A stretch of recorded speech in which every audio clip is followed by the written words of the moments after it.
Hello everyone, good evening. जय हिंद सभी को। जय हिंद। कैसे हैं आप लोग?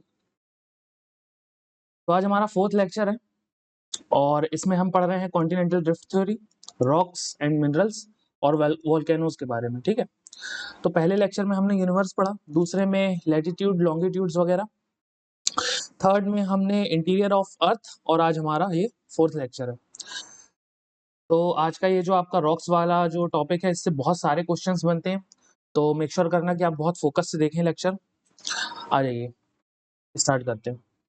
तो सबसे पहले हम पढ़ते हैं कॉन्टिनेंटल ड्रिफ्ट के बारे में। तो कॉन्टिनेंटल ड्रिफ्ट है क्या? कॉन्टिनेंटल ड्रिफ्ट का मतलब है कि ये जो सारे कॉन्टिनेंट्स आपको अभी दिख रहे हैं ना प्रेजेंट स्टेट में, ये अभी, ये हमेशा से ऐसे नहीं थे। हमेशा से क्यों नहीं थे? हमेशा से ऐसे इसलिए नहीं थे क्योंकि एक साइंटिस्ट हुए हैं, ज्योग्राफिस्ट हुए हैं, अल्फ्रेड वैगनर। उन्होंने बोला 1912 में, ये जर्मन ज्योग्राफिस्ट थे, उन्होंने बोला कि ये जो सारे आप इस समय कॉन्टिनेंट्स देख रहे हो ना, ये एक समय पे ऑलमोस्ट 225 मिलियन ईयर्स पहले सारे जुड़े हुए थे आपस में और एक ही कॉन्टिनेंट था जिसको कहा जाता है पेंजिया, जिसको कहते हैं पेंजिया। और ये जो वाटर बॉडी है ना, इसको कहते हैं पेंथालासा। ठीक, एक ही कॉन्टिनेंट था, एक ही वाटर बॉडी थी। उसके बहुत सारे सालों बाद क्या होना शुरू हुआ, ये डिवाइड होना शुरू हुए आपस में, है ना। ऊपर वाला ऊपर चला गया, नीचे वाला नीचे रह गया, तो दो कॉन्टिनेंट हो गए डिवाइड होके। तो पहले वाले कॉन्टिनेंट को बोला गया लॉरेशिया और दूसरे वाले को बोला गया गोंडवाना। उसके बहुत सालों बाद, लगभग 100 मिलियन ईयर्स पहले, इस तरह का हमें कोई कॉन्टिनेंट देखने को मिला जो कि अलग अलग है।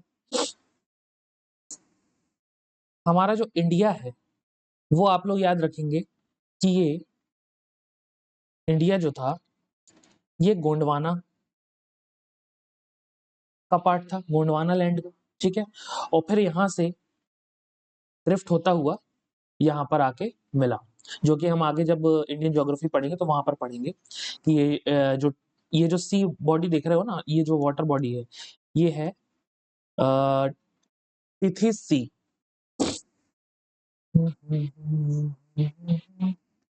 ये टिथिस सी बोलते हैं इसको, है ना, टिथिस सी। ये हुआ, और उसके बाद प्रेजेंट डे पे इस तरह का कुछ हमें अलग अलग कॉन्टिनेंट देखने को मिलते हैं। ठीक है, ये है आपकी कॉन्टिनेंटल ड्रिफ्ट थ्योरी। इसका सबसे पहले जिन्होंने कॉन्सेप्ट दिया था, अल्फ्रेड वेगनर जो थे, उन्होंने तो सबसे पहले थ्योरी दी, लेकिन उससे भी पहले जो फर्स्ट कॉन्सेप्ट जिन्होंने दिया, जिन्होंने ऐसा सोचा कि यार ऐसा हो सकता है, वो किसने बताया? उन्होंने बताया अब्राहम और थेलियस। ये एक साइंटिस्ट थे, इन्होंने सबसे पहले कॉन्सेप्ट दिया कि यार कॉन्टिनेंटल ड्रिफ्ट नाम की कोई चीज हो सकती है, जिसको आगे जाके अपने अल्फ्रेड वेगनर ने पूरी उसकी थ्योरी तैयार की। यहां तक की बात आपकी समझ में आई? अब अल्फ्रेड वेगनर ने ये बोल तो दिया, लेकिन बोला कैसे? उसके लिए कुछ एविडेंस उनको देने पड़े होंगे। तो उन्होंने बोला देखो यार, मेरे पास ऐसे एविडेंस हैं जिसको देख के आप लोग बोलोगे कि यार हाँ, बात तो सही है। मतलब कि एविडेंस क्या क्या है? एविडेंस में उन्होंने बोला कि ये जो आप अफ्रीका के पास की ये जो शोर लाइन देख रहे हो ना, और जो साउथ अमेरिका के पास की शोर लाइन है, इन दोनों के पास की जो शोर लाइन है, उसके जो रॉक्स हैं, उसके जो रॉक्स हैं, उनकी एज 200 मिलियन ईयर्स है ऑलमोस्ट, जो कि सेम है और बीच में सी है। मतलब दो अलग अलग कॉन्टिनेंट जिनके बीच की जिनके जो पास की जो शोरलाइन है, उसके रॉक्स की एज सेम है। इसका मतलब वो कभी सेम रहे होंगे, पहला हो गया इनका। दूसरा इन्होंने बोला कि अफ्रीका में ये जो घाना है ना, यहाँ पर जो गोल्ड की वेन्स है, गोल्ड की वेन्स है, यहाँ पर जो गोल्ड की खदानें हैं, लेकिन गोल्ड के रॉक्स जो हैं वो कहाँ से डिराइव्ड हुए हैं? वो ब्राजील के प्लेट्यू से डिराइव्ड हुए हैं, वो यहाँ के नहीं है, वो ब्राजील के प्लेट्यू के हैं। समझ गए? ये दूसरा एविडेंस दिया। और तीसरा एविडेंस जो हम सबको दिख रहा है, देखो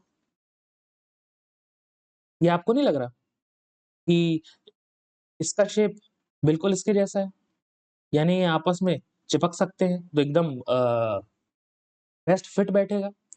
ये वाला शेप जो है ये इसके जैसा है, ये फिट बैठेगा, है ना? तो इस तरह का ये जिगसॉ फिट बोलते हैं इसको, इसको बोला जिग सॉ फिट। तो ऐसे करके कुछ कॉन्टिनेंट्स फिट बैठ रहे हैं। तो उन्होंने बोला यार ऐसा हो सकता है कि कभी ये एक साथ रहे हों, फिर आगे जाके ये डिवाइड हुए हों। इतनी बात समझ गए? हम्म। अब हमने बोला कि वैगनर जी आपने बोल तो दिया, पर ये अलग अलग हुए क्यों? तो उन्होंने बोला देखो भाई, ये अलग अलग हुए दो वजह से। पहला तो टाइडल फोर्स। टाइडल फोर्स क्या है जो हमने पढ़ा था? सन एंड मेजरली मून की जो ग्रेविटेशनल फोर्स है, उससे जो ओशन में करंट्स उठती हैं, जो टाइड्स उठती हैं, वो टाइडल फोर्स के कारण उठती है ना? पिछले लेक्चर में हमने पढ़ा चुके हैं। तो अगर समुद्र के पानी को ये उठा रहा है तो ये कॉन्टिनेंटल कॉन्टिनेंट्स को भी तो ड्रिफ्ट करने में मदद कर सकता है। इन्होंने ऐसा बोला। दूसरा फोर्स तो इन्होंने कौन सा बोला? इन्होंने बोला पोलर फ्लीइंग फोर्स। ये क्या चीज है?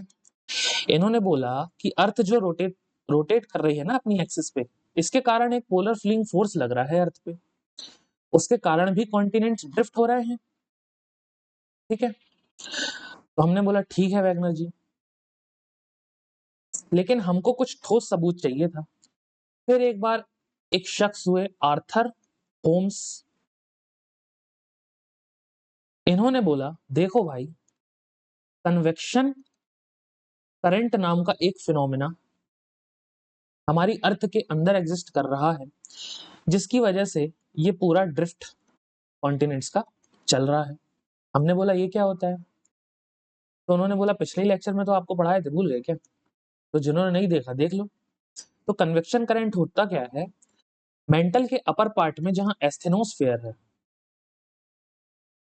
सबको पता है लावा भरा हुआ है, लावा भरा हुआ है तो यहाँ पर जो रेडियो एक्टिव एलिमेंट्स होंगे, है ना, रेडियो एक्टिव एलिमेंट्स होंगे, वो क्या कर रहे हैं? वो अर्थ की रोटेशन की वजह से और पोलर फ्लिंग फोर्स की वजह से घूम रहे हैं, घूम रहे हैं तो यहाँ पर कन्वेक्शन सेल डेवलप हो रही है। ये देखो थर्मल डिफरेंस क्रिएट हो रहा है ना? थर्मल डिफरेंस क्रिएट हो रहा है मतलब टेम्परेचर में डिफरेंस क्रिएट हो रहा है, टेम्परेचर में डिफरेंस क्रिएट हो रहा है तो कन्वेक्शन सेल डेवलप हो रही है, जो क्या कर रही हैं? जो कि इन कॉन्टिनेंट्स को उठा उठा के अलग अलग जगह फेंक रही हैं, है ना, जो कि ड्रिफ्ट में मदद कर रही हैं। ये पहली बात हो गई। दूसरी बात क्या हो गई? दूसरी बात ये हो गई कि आपको समझ में आया कि नहीं, और दूसरी बात ये है कि यहाँ के जो एलिमेंट्स होते हैं, जो कि जो भी मटेरियल्स हैं, कहाँ पे? आपके मेंटल में, आपके मेंटल में जो भी मटेरियल्स हैं वो अर्थ के रोटेशन के कारण घूम रहे हैं।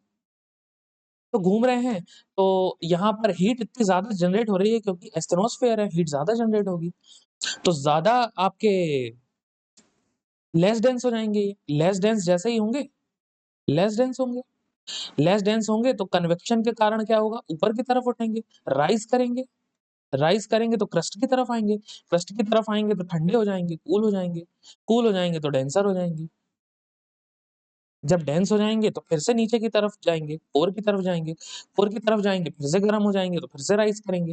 ये पूरा आपका साइकिल बनता है। ये पूरी आपकी साइकिल बनती है और इसी के कारण कन्वेक्शन करंट चलता है। इन दो चीजों को हम कन्वेक्शन करंट बोल देते हैं, जिसके कारण आपका पूरा ड्रिफ्ट सिस्टम चलता है। समझ गए? जो कि हमने पिछली बार प्लेट टेक्टोनिक थ्योरी में पढ़ा था, अगर आपको याद हो। नहीं याद है तो देख लो जाके, पढ़ा हुआ है बिल्कुल प्लेट टेक्टोनिक में। ये थ्योरी किसने दी थी? इनका नाम है Dan McKenzie. McKenzie McKenzie and Robert Parker. इन्होंने दी है क्या? प्लेट टेक्टोनिक की थ्योरी। ठीक, ये बात आप लोग याद रखेंगे। आगे आ जाओ। अब हम देख लेते हैं वोल्केनोज की चर्चा। वोल्केनोज, अब वोल्केनोज में क्या देखना है? वोल्केनोज में ये देखना है कि वोल्केनोज दो तरह का लावा सेक्रेट करते हैं, दो तरह का लावा फेंकते हैं। एसिडिक लावा, एसिडिक लावा क्या होता है? ये हाईली विस्कस होता है ना। एसिडिक लावा के फीचर्स क्या हैं? पहला तो हाईली विस्कस है, मतलब बहुत गाढ़ा है। दूसरा क्या है? दूसरा आपका लेस फ्लूइड है। तीसरा क्या है? तीसरा आपका सिलिकन इसमें बहुत ज्यादा मात्रा में मिलेगा, सिलिकन मिलेगा रिच फॉर्म में, है ना। चौथा क्या है? चौथा है आपका लाइट इन कलर रहेगा। इसका कलर जो है लाइट कलर का रहेगा, ज्यादा गाढ़ा नहीं रहेगा, मतलब ज्यादा डार्क नहीं रहेगा कलर। इसका जो भी अपोजिट है, आप बेसिक लावा का ले लो, बेसिक लावा का ले लो। इसमें magnesium, magnesium and iron rich होता है ये, ठीक है ना। दूसरी बात आपका ये लेस विस्कस रहेगा, गाढ़ा कम रहेगा, लेस विस्कस रहेगा तो फ्लूइड ज्यादा रहेगा, मोर फ्लूइड रहेगा। फ्लूइड मतलब जब लावा निकलता है तो उसमें पानी की मात्रा ज्यादा है तो वो ज्यादा दूरी तक फैलेगा, और विस्कस है तो वहीं वहीं फैलेगा और लेयर्स बना देगा। समझ गए? चौथी बात, सिलिकन इसमें कम रहेगा, पुअर इन सिलिकन। पांचवी बात, इसका कलर लाइट था एसिडिक का, इसका डार्क कलर हो जाएगा, डार्क इन कलर, है ना। ये बात आप समझ गए एसिडिक लावा और बेसिक लावा के बारे में। अब हम समझते हैं वोल्केनोस को। दूसरा पेन लाइट, वोल्केनोस के देखो किस तरह के स्ट्रक्चर होते हैं वोल्केनोस के, किन किन तरह के। एक तो आपका एक्टिव वोल्केनो हो जाएगा। एक्टिव वोल्केनो क्या होता है? एक्टिव वोल्केनो वो होता है जो अभी अभी फटा है ना, और फट के लावा बाहर आया है। गली बॉय में बोला था ना तेरे अंदर का लावा फट के बाहर आने दे, इनने सुन लिया। एल के एक्टिव वोल्केनो ने अभी अभी फट गया, और आगे भी इसमें बहुत पोटेंशियल है फटने का, है ना, पोटेंशियल है भाई, आगे भी कभी फट सकता है। डोरमेंट वोल्केनो क्या होते हैं? जो प्रीवियसली तो फटे हैं, पास्ट में तो फट चुके हैं, मतलब इरिप्शन, पास्ट इरिप्शन इनका हुआ है, लेकिन आगे इनके चांसेस थोड़े कम है ना, इनका लेस पोटेंशियल है। तीसरा आता है आपका एक्सटिंक्ट वोल्केनो। अब इनको फटे हुए भी बहुत ज्यादा पास्ट हो चुका है और आगे भी कोई पोटेंशियल नहीं है, नो पोटेंशियल, ना फटे हैं ना फटेंगे। गली बॉय नहीं देखी, तीन तरह के हो गए। इनके आपको एग्जाम्पल ले लेने हैं। एग्जाम्पल में आपका एक्टिव में एग्जाम्पल जो हमारे अंडमान में है बैरन आइलैंड, है ना, वो है। डोरमेंट में आपका अंडमान में ही है क्या? नारकोंडम, एग्जाम्पल नारकोंडम, अंडमान निकोबार में। थर्ड इसका एग्जांपल ले लेना है आपको एक्सटिंक्ट का, तो धीनोधार हिल्स गुजरात में, धीनोधार हिल्स आपके गुजरात में, ठीक है। ये तीनों इंडिया की मैंने आपको बता दिए। अब वॉल्केनोज होते कितने प्रकार के, ये तो मैंने आपको स्ट्रक्चर बताया है, एक्टिव भी होते हैं, डोरमेंट भी होते हैं, एक्सटिंक्ट भी होते हैं। अलग अलग टाइप के भी वॉल्केनो होते हैं, ये देख लो टाइप। टाइप देखने के पहले एक चीज देखो आप, ये जो वॉल्केनो है ना, सिर्फ इसमें से लावा बाहर नहीं निकलता, इनमें से ये आपकी गैस भी निकलेगी, गैस के साथ साथ आपके डस्ट पार्टिकल्स निकलेंगे, डस्ट निकलेगी, गैस निकलेगी, ऐश निकलेगी, राख, ये सारी चीजें निकलती हैं। और भी इधर उधर की चीजें निकलती हैं जिनको हम बोलते हैं पायरोक्लास्टिक डिब्री, है ना, डिब्री, पायरोक्लास्टिक डिब्री, जो कि इधर उधर की चीजें हैं। ये लो पूरा ही कट गया, मेरे ही साथ ऐसा क्यों होता है, कोई बताए। ये लो पायरोप्लास्टिक डिब्री, यहाँ वहां की चीजें जो निकलती हैं इसमें से। अब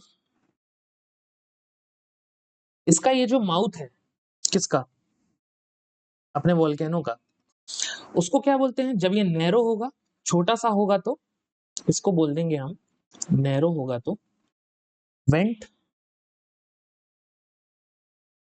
और जब वाइड होगा, जब वाइड होगा, बहुत सारा लावा निकल रहा है अंदर से, इसको हम बोल देंगे क्रेटर, है ना, क्रेटर।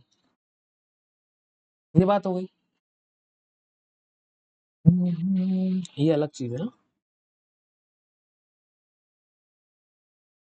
हो गया, आ जाओ वॉल्केनो के टाइप्स देख लेते हैं हम। तो इसमें पहला आ जाता है आपका शील्ड वॉल्केनो। शील्ड वॉल्केनो क्या होते हैं, इनमें होता है बसाल्टिक लावा, दूसरी बात बहुत ज्यादा फ्लूइड होते हैं, वेरी फ्लूइड होते हैं, यानी फैलते ज्यादा हैं, विस्कस कम होते हैं, लेस विस्कस होंगे, है ना। ये दो बातें इनकी याद रखनी है आपको। इसका एग्जाम्पल देख लो, इसका एग्जाम्पल है मोना लोआ, हवाई का, हवाई का मोना,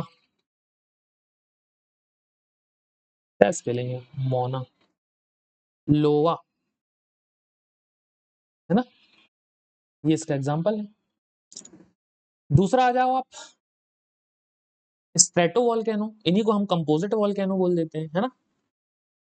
ये क्या होते हैं, ये मोर विस्कस होते हैं, मोर विस्कस होंगे, ठीक है, कूलर होंगे, cooler than shield volcano, cooler than shield. तीसरी बात इनकी होगी स्टीप बनाएंगे। ये क्या है स्टीप, देखो जब वॉल्केनो का जो लावा होता है वो गाढ़ा होता है, जब विस्कस होगा, विस्कस होगा तो ज्यादा दूर तक नहीं फैलेगा, दूर तक नहीं फैलेगा तो ऐसा गिरेगा, ऐसा गिरेगा, एक के ऊपर एक गिरेगा, जब एक के ऊपर एक गिरेगा तो ऐसे लेयर के फॉर्म में सॉलिडिफाई हो जाएगा, सॉलिड बन जाएगा, उसी को हम स्टीप फॉर्म बोलते हैं। लेकिन जब वो फ्लूइड होता है तो ऐसा दूर तक फैलता है, देखो वो वहीं नहीं गिरता, वो दूर तक फैलता है ना। जैसे कि मान लो आप दूध उबाल रहे हो, दूध उबाल रहे हो तो दूध कैसा गिरता है, गाढ़ा होता है, तो वहीं वहीं गिरेगा लेयर के फॉर्म में, चूल्हे के ऊपर, बर्तन के ऊपर। लेकिन मान लो आप दाल उबाल रहे हो और आपका कुकर फट गया, कुकर फटे कैसा फटता, फाट से एकदम पूरी दाल उछल जाती है, फ्लूइड होगी, ज्यादा दूर तक फैलेगी, समझ गए, ये चीज है। ये ज्यादा एक्सप्लोसिव भी होते हैं, है ना, एक्सप्लोसिव भी होंगे। इसका एग्जाम्पल, इसका एग्जाम्पल होगा आपका माउंट फूजी, कहाँ पे, जापान में, ठीक। अब लावा डोम्स क्या होती है, ये टाइप नहीं है, टाइप देखो, ये पहला है, ये दूसरा है। लावा डोम्स एक स्ट्रक्चर होता है। ये क्या होता है, जब लावा विस्कस होता है ना, तो ये वही वही लेयर्स के फॉर्म में इकट्ठा होता जाता है, ये इस तरह का, है ना, लेयर बना देगा। लेयर बनाएगा, जब लेयर आपकी सॉलिडिफाई होगी, जब लेयर सॉलिडिफाई होगी, तो ये मजबूत चट्टान बन जाएगी, रॉक बन जाएगी। कौन सी रॉक बनेगी अभी आगे देखेंगे। रॉक बन जाएगी, तो इतनी ज्यादा वही वही पूरी लेयर इकट्ठी हो जाएगी। और जब अंदर का मैग्मा फटेगा, अंदर का जो मैग्मा है जब वो फटेगा, तो इस पूरी लेयर को, इस ये पूरी जो लेयर है, ये डोम बना लेगी, है ना। इस पूरे डोम को कोलैप्स कर देगा। जब अंदर का मैग्मा फटेगा तो ये कोलैप्स हो जाएगी। अब ये भारी इतनी होगी कि फट के दूर थोड़ी जाएगी, उसी के अंदर कोलैप्स हो जाएगी। अंदर कोलैप्स हो जाएगी, इसी को हम वोल्केनिक डोम बोलते हैं, जो ये लेयर लेयर के फॉर्म में बनती है। जब ये कोलैप्स होती है तो अंदर ही कोलैप्स हो जाती है। समझ गए। इसका एग्जाम्पल देख लो। इसका एग्जाम्पल है माउंट सेंट हेलिनास लावा डोम। माउंट सेंट हेलेना हेलेनास लावा डोम कहाँ पर है ये, वॉशिंगटन।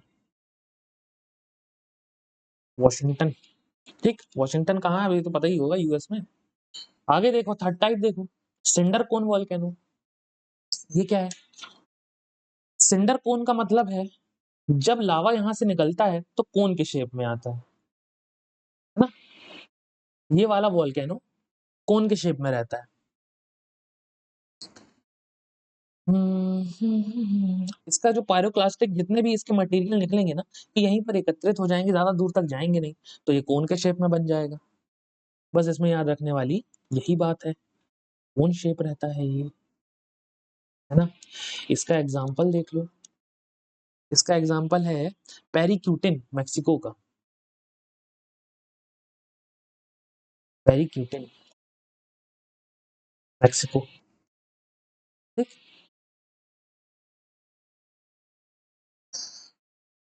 चौथा देख लो, कैल्डेरा, मोस्ट इंपॉर्टेंट, सबसे पहले मोस्ट एक्सप्लोसिव। आपको क्या लगा, इंपॉर्टेंट लिख रहा हूं। दूसरा, इसकी जो रॉक है ना, जो मैंने आपको डोम बताई, ये डोम के शेप में बन जाएगी, और जब मैग्मा अंदर का फटेगा तो कोलैप्स कर जाएगी, जैसा कि मैंने अभी बताया पिछला। तीसरी बात, इसमें बहुत बहुत बड़े बड़े वॉल्केनिक इरप्शंस होते हैं, है ना, मैसिव मैसिव इरप्शंस हमको देखने मिलते हैं, मैसिव इरप्शंस। चौथी बात, हाईली विस्कस होता है, हाईली विस्कस होगा। अब मैंने डोम का जब कॉन्सेप्ट बताया, आपको पता होना चाहिए डोम कैसे बनेगी। जब भाई लावा गाढ़ा होगा तभी तो उसके ऊपर ही ऊपर लेयर्स क्रिएट कर देगा सॉलिड होके, इसका मतलब विस्कस है। अब इसके एग्जांपल्स देख लो। सबसे बड़ा एग्जांपल आपका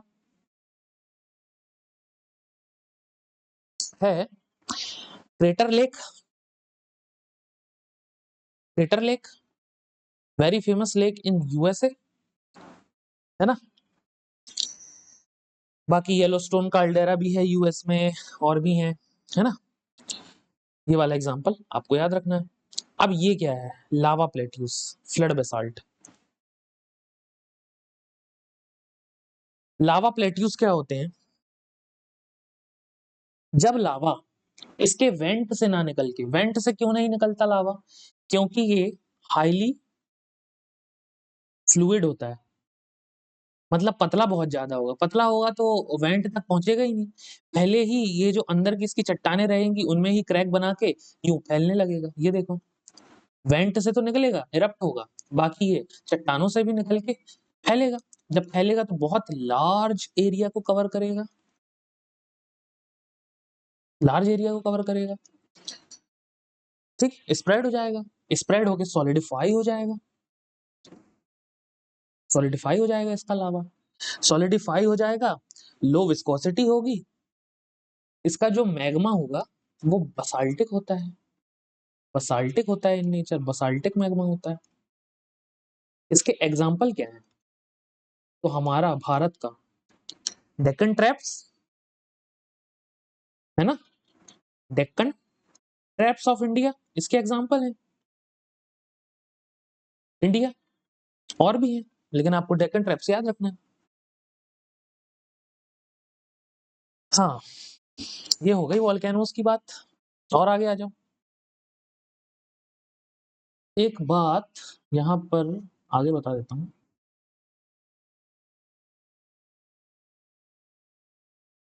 आपका हाईएस्ट वॉल्केनो, लार्जेस्ट वॉल्केनो कौन से हैं? और लाइट हाउस, कभी कभी यहां से डायरेक्ट क्वेश्चन पूछता है, इसलिए मैं आपको फैक्ट्स डायरेक्ट लिखवा रहा हूं। Light house of Mediterranean, Mediterranean किसको बोलते हैं? तो आपका हाईएस्ट वॉल्केनो है ओजस डेल सलाडो। कहां पे है सलाडो? चिली एंड अर्जेंटीना की बॉर्डर पे। लार्जेस्ट वॉल्केनो है आपका लार्जेस्ट वॉल्केनो आपका हो जाएगा कौन सा?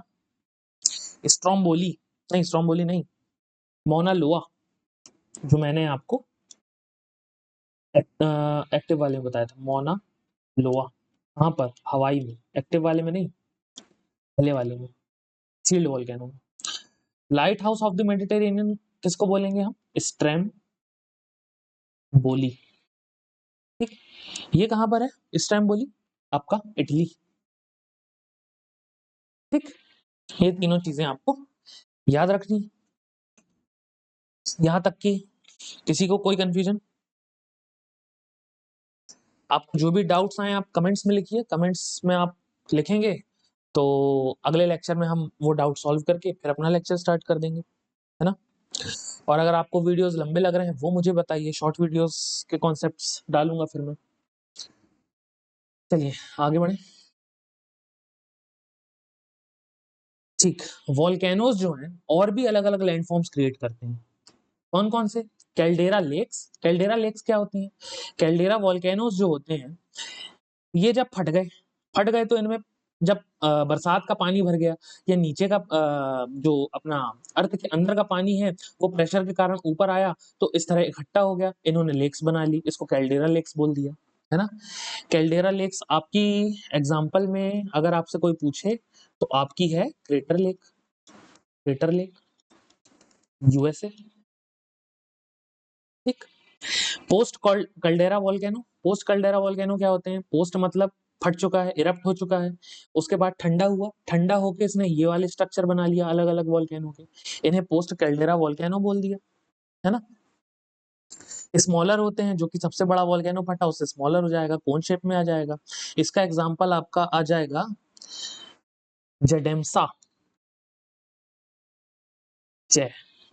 जेडेम्सा कहां पर है ये आपका? इथोपिया।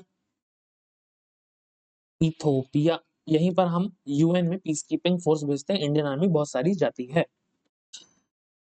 हाँ, और क्या बनता है? फ्यूमारोल्स एंड गेसर्स बनते हैं। ये क्या होते हैं? अर्थ के अंदर से प्रेशर लगने के कारण यहां से मैग्मा तो नहीं निकलता, लेकिन आपकी गैसेस निकलती हैं, स्टीम निकलती है, आपकी पानी की फुहारें निकलती हैं, है ना। किसके कारण निकलते हैं ये? जियो थर्मल प्रेशर के कारण क्रिएट होता है अंदर और इसको बाहर फेंकता है। इसका एग्जाम्पल आपका कौन सा आ जाएगा? येलोस्टोन। येलोस्टोन यूएसए में। ठीक है, रिसर्जेंट डोम्स। रिसर्जेंट डोम्स क्या होती हैं? ये अपलिफ्टेड एरियाज होते हैं। क्या होते हैं ये? Uplifted areas. ये क्यों बनते हैं भाई? आपका वोल्केनो फटा तो मैग्मा आपका बहा, है ना, लिक्विड है, बहेगा। जब वो सॉलिडिफाई होगा तो ऐसे रेंजेस के फॉर्म में सॉलिडिफाई हो गया, है ना, थोड़ा सा अपलिफ्ट हो गया, उसको हम रिसर्जेंट डोम्स बोल देते हैं। इसी के आप एग्जांपल देख लो। एग्जांपल है आपका Yellowstone, again Yellowstone, USA. Hot spring, hot spring क्या होती है? देखो, जियोथर्मल प्रेशर के कारण क्या हो रहा था, नीचे का पानी ऊपर आ रहा था, लेकिन जियोथर्मल हीट के कारण क्या होगा, नीचे का पानी एकदम गर्म होगा, और जब वही पानी हमारी अर्थ की सरफेस तक पहुंचेगा, सरफेस तक, तो कुछ इस तरह का आपको हॉट पूल बना देगा, पूल बना देगा। इसे ही हम हॉट स्प्रिंग बोल देते हैं। ये कहां पर देखने मिलेगा? Grand prismatic spring, grand prismatic spring कहां पर है?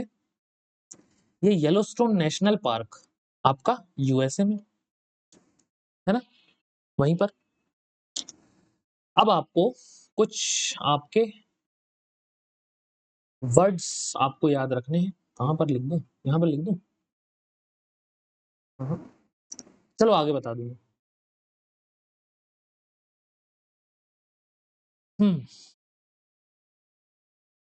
मिनरल्स की बात कर लेते हैं। मिनरल्स क्या होते हैं?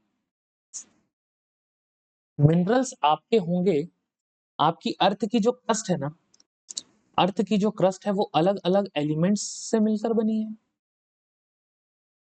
जब ये एलिमेंट्स वन और मोर एलिमेंट्स आपके एक साथ आ जाते हैं तो वो आपके कुछ मिनरल्स बनाते हैं, जिनमें कुछ अलग अलग गुण होते हैं, कुछ स्पेसिफिकेशंस होते हैं, है ना। इन्हीं मिनरल्स को हम अपने लिए यूज करते हैं। इसमें कुछ सिंगल एलिमेंट वाले मिनरल्स भी होते हैं, सिंगल एलिमेंट्स मिनरल्स भी होते हैं। वो कौन से होते हैं? जैसे कि आपका कॉपर हो गया, है ना, आपका कॉपर हो गया, आपका सिल्वर हो गया, आपका गोल्ड हो गया, और ग्रेफाइट हो गया। ये आपके सिंगल एलिमेंट मिनरल है। बाकी एलिमेंट आपके वन और मोर एलिमेंट से मिलकर बने होंगे। उनको हम फर्दर डिवाइड कर देंगे मेटेलिक में और नॉन मेटेलिक में। मेटेलिक को भी आगे डिवाइड कर देंगे। मेटेलिक में आपकी जो भी आपकी प्रीशियस मेटल होंगी, जो महंगी बिक रही है इस समय मार्केट में, वो आ जाएगा आपका प्लेटिनम, आपका गोल्ड एंड सिल्वर।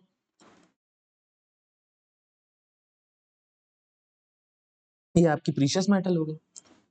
इसी तरह से फेरस, फेरस ये पहला हो गया। फेरस मेटल कौन कौन सी? फेरस मतलब जिसमें आयरन मिक्स हो। अब ये हो गया आपका steel, cast iron, stainless steel, stainless steel. बताओ जरा, स्टील को स्टेनलेस स्टील क्यों बोल देते हैं भाई? इसको कमेंट में बताओ। तीसरा आ जाएगा आपका non ferrous. Non ferrous metal कौन कौन सी होंगी? इसमें आपका आ जाएगा जिंक, लेड और कॉपर और टिन, ये आ जाएगा। ठीक, अब नॉन मेटेलिक देख लेते हैं। नॉन मेटेलिक में आपका लाइमस्टोन सबसे पहला, तो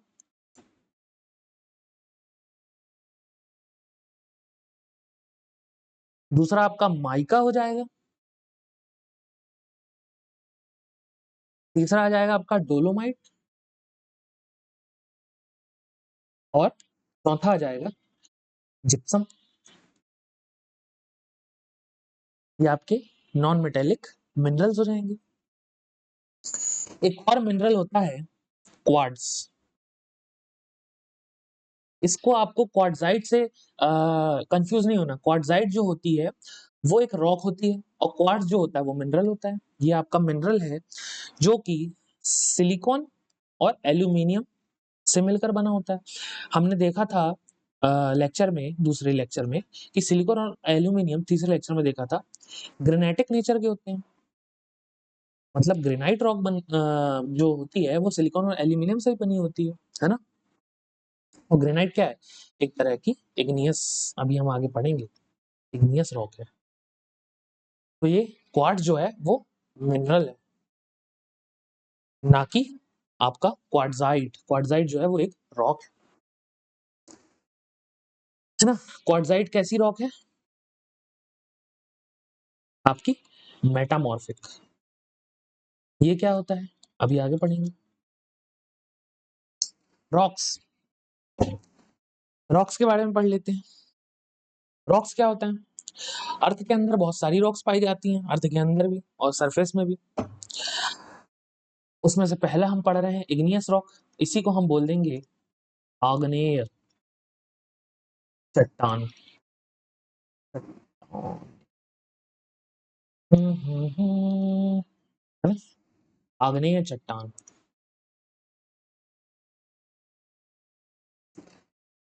अब ये इग्नियस जो है वो लैटिन वर्ड इग्निस से बना है। इसका मतलब होता है फायर, पुष्पा वाला नहीं, वोल्केनो वाला। ठीक।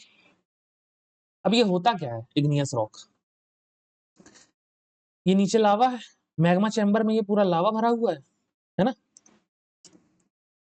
ऊपर आएगा, अरे ये कैसा ऊपर आ रहा है? अरे यार, ऊपर आएगा लावा। जब लावा यहाँ से आपका ऊपर आएगा, ऊपर की तरफ, ये बाहर आ जाएगा। बाहर आ जाएगा तो यहाँ पर सॉलिडिफाई हो जाएगा, यहाँ पर गिरेगा और सॉलिडिफाई हो जाएगा। सॉलिडिफाई हो जाएगा। जब सॉलिडिफाई हो जाएगा, किसको बना देगा? इसी रॉक को हम बोल देंगे इग्नियस रॉक। लेकिन ये किस तरह की इग्नियस रॉक है? ये एक्सट्रूसिव है। भैया ये क्या लिख दिया आपने एक्सट्रूसिव? एक्सट्रूसिव बेटा इसलिए क्योंकि ये जो लावा है ना, ये ऊपर से बाहर आया और बाहर जमा, अर्थ के सरफेस पे जमा, इसलिए ये एक्सट्रूसिव है। लेकिन ये सीधा सीधा थोड़ी है, यहाँ पर क्रैक्स भी तो होंगे। ये क्रैक्स होंगे तो लावा यहाँ पर भी तो आ जाएगा। जब लावा यहाँ पर आ जाएगा और यहाँ पर सॉलिडिफाई होगा तो उसको हम इंट्रूसिव बोलेंगे, इंट्रूसिव बोलेंगे या फिर प्लूटोनिक बोलेंगे। जब यहाँ पर लावा सॉलिडिफाई होता है तो अलग अलग लैंडफॉर्म बनाता है। कौन कौन से लैंडफॉर्म बनाता है भैया? ये देख लो, ये अलग अलग लैंडफॉर्म बनाता है। अब ये कौन कौन सी लैंडफॉर्म है ये देख लो।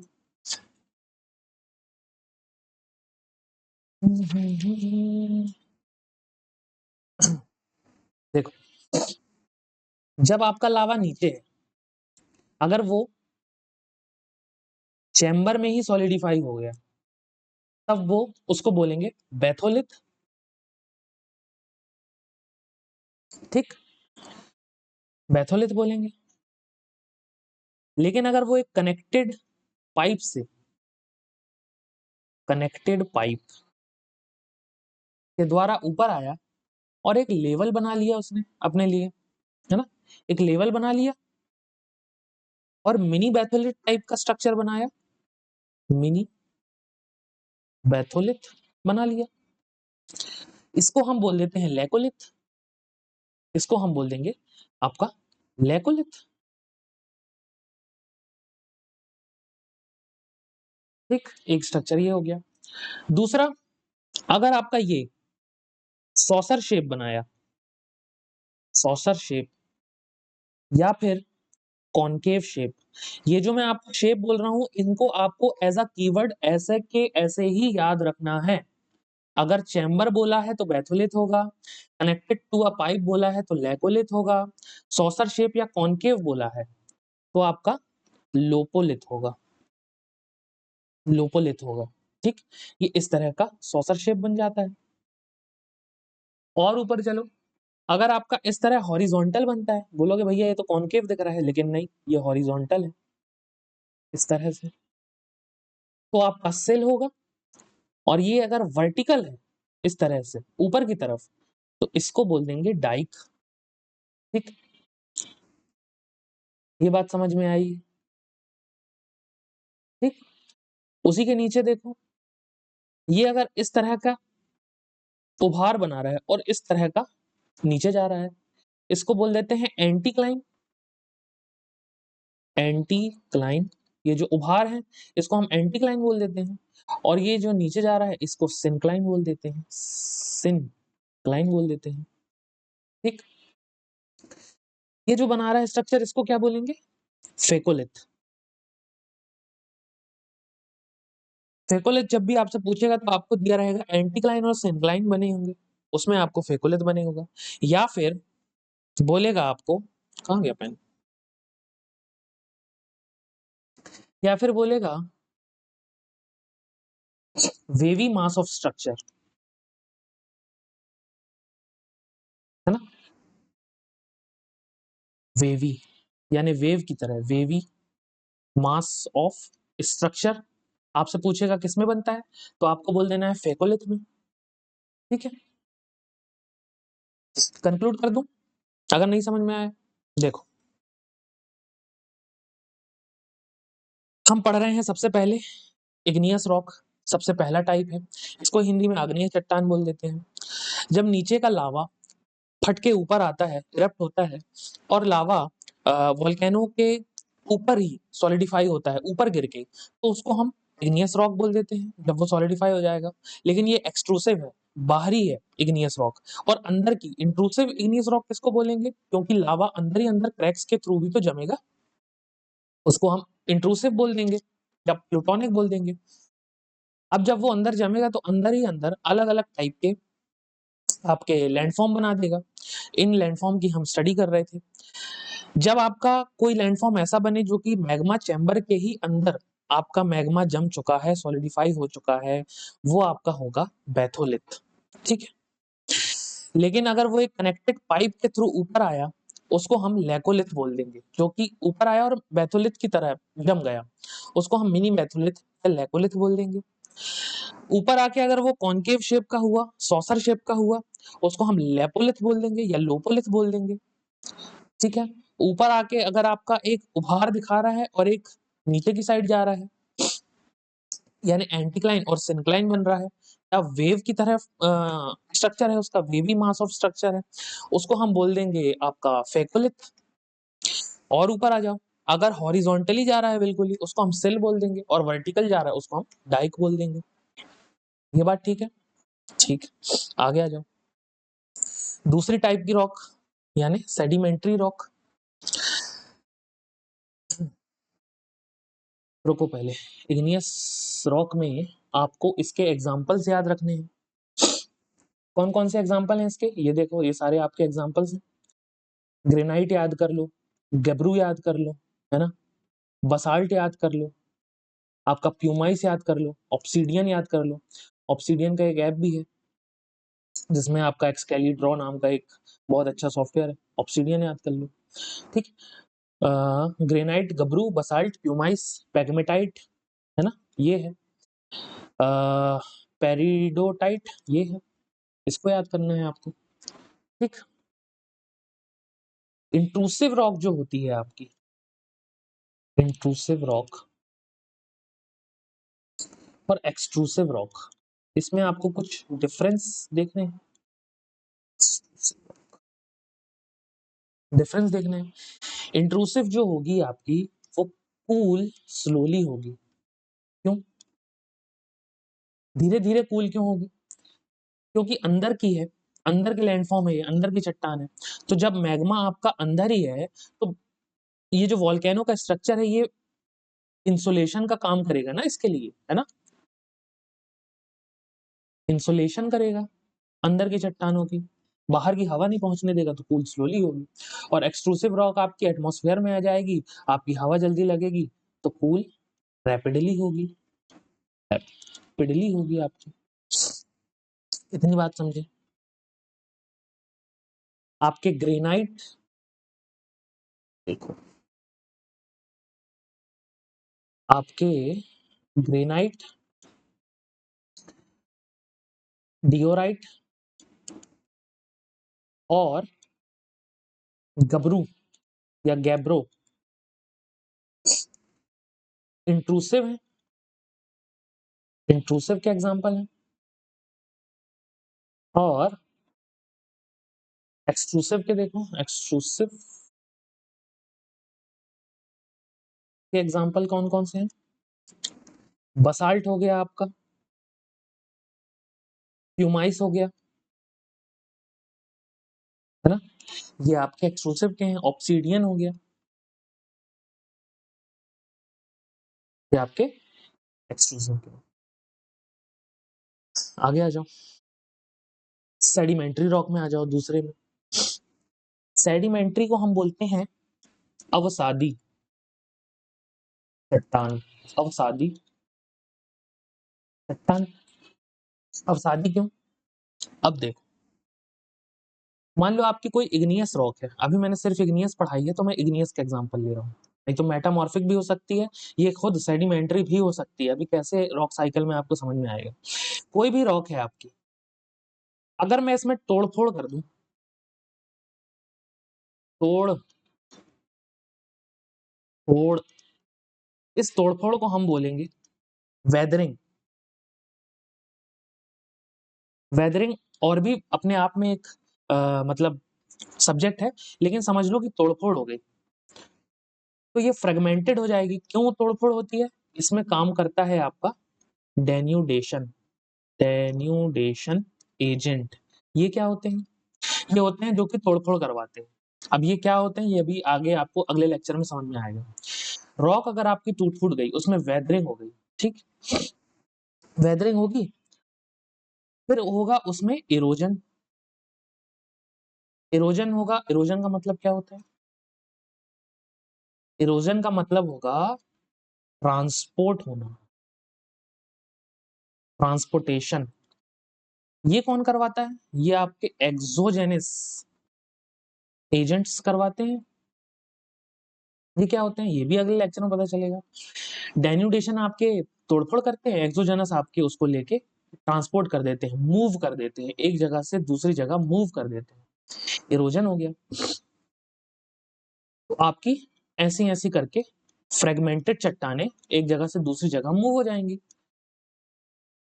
और फिर वो एक जगह कंपैक्शन हो जाएगा उसका, मतलब जुड़ जाएंगी आपस में, है ना, एक जगह जाके ऐसी ऐसी जुड़ गई आपस में। ये क्या हो गया भैया? ये हो गया इनमें कंपैक्शन। कंपैक्शन, इसी कंपैक्शन को, ये कंपैक्शन क्या होता है? स्टिक करना, स्टिक टुगेदर। इसी कंपैक्शन को क्या बोल देते हैं हम? लिथिफिकेशन। लिथिफिकेशन, ये जो सारे वर्ड्स मैं आपको करा रहा हूं ना, लिथिफिकेशन, है ना, ट्रांसपोर्टेशन, वेदरिंग, डेन्यूडेशन, ये सारे आपको कीवर्ड्स याद रखने हैं, ठीक है। तो जब एक साथ चिपक जाएगी उसको लिथिफिकेशन बोल देंगे, और यही हमारी रॉक बन जाएगी जिसको हम सेडिमेंट्री रॉक बोल देंगे, ठीक है। क्या समझ में आया? क्या क्या समझ में आया? मैं बता देता हूँ क्या क्या समझ में आया। एक रॉक है, उसमें हो गई वेदरिंग। वेदरिंग का मतलब है तोड़फोड़, ये कराता है आपका डेन्यूडेशन एजेंट। उसके बाद उसमें हो गई आपकी ट्रांसपोर्टेशन, जिसको हम बोल देंगे इरोजन। ये जो मैं वाइट से लिख रहा हूँ वो सारे कीवर्ड्स आपको याद रखने हैं, ठीक। उसके बाद हो गया उसका कंपैक्शन। कंपैक्शन मतलब चिपक गए एक दूसरे से, स्टिक टुगेदर हो गए। कंपैक्शन के इसी प्रोसेस को हम बोल देते हैं लिथिफिकेशन। आपसे डायरेक्ट भी पूछ लेता है, lithification is associated from which kind of rock, तो आपको बोल देना है सेडिमेंट्री रॉक। लिथिफिकेशन हो गया मतलब एक दूसरे से चिपक गए, चिपक के आपकी एक रॉक बना ली, उसको हम बोल देते हैं सेडिमेंट्री रॉक। इतना समझ में आया? आपकी कोई भी रॉक अगर उसमें टूट तोड़फोड़ होती है और एक जगह से दूसरी जगह मूव हो जाएगी और फिर से आपस में चिपक जाएगी, है ना, बहुत सारे सालों बाद, सालों दर साल बाद आपस में चिपकेगी, कंपैक्शन होगा, लिथिफिकेशन होगा, वो फिर से एक रॉक बन जाएगी, उसको सेडिमेंट्री रॉक बोल देंगे। ठीक है, ये आपकी स्ट्रेटा में एग्जिस्ट करती है। स्ट्रेटा यानी कि लेयर्स में एग्जिस्ट करेगी। क्यों क्यों लेयर्स में एग्जिस्ट करेगी? क्योंकि आपके पूरी एक रॉक उठ के दूसरी जगह थोड़ी गई है, पहले तो तोड़फोड़ हुई, फिर वो छोटे छोटे पीसेस में टूटी, फ्रेगमेंटेड पीसेस में टूटी, उसके बाद बहुत सालों बाद लेयर के ऊपर लेयर, लेयर के ऊपर लेयर जमी, इसलिए वो स्ट्रेटा के फॉर्म में एग्जिस्ट करी। स्ट्रेटा के फॉर्म में जब एग्जिस्ट करेगी, तो जब ये लेयर बन रही होगी, एक लेयर बनी, उसके ऊपर बहुत सारे आपके flora and fauna, flora fauna क्या होते हैं? फ्लोरा फोना मतलब जीव जंतु और प्लांट्स आपके दब गए होंगे एक लेयर के ऊपर दो लेयर, है ना। बहुत सालों सालों के बाद लेयर के ऊपर लेयर जमती है, तो जीव जंतु भी तो अंदर दबते होंगे, यही बहुत सालों बाद बना देते हैं फॉसिल्स, यानी जीवाश्म। अगर आपसे डायरेक्ट पूछता है जीवाश्म किसमें पाए जाते हैं, fossils are associated with which rock, तो आपको बोल देना है सेडिमेंटरी रॉक।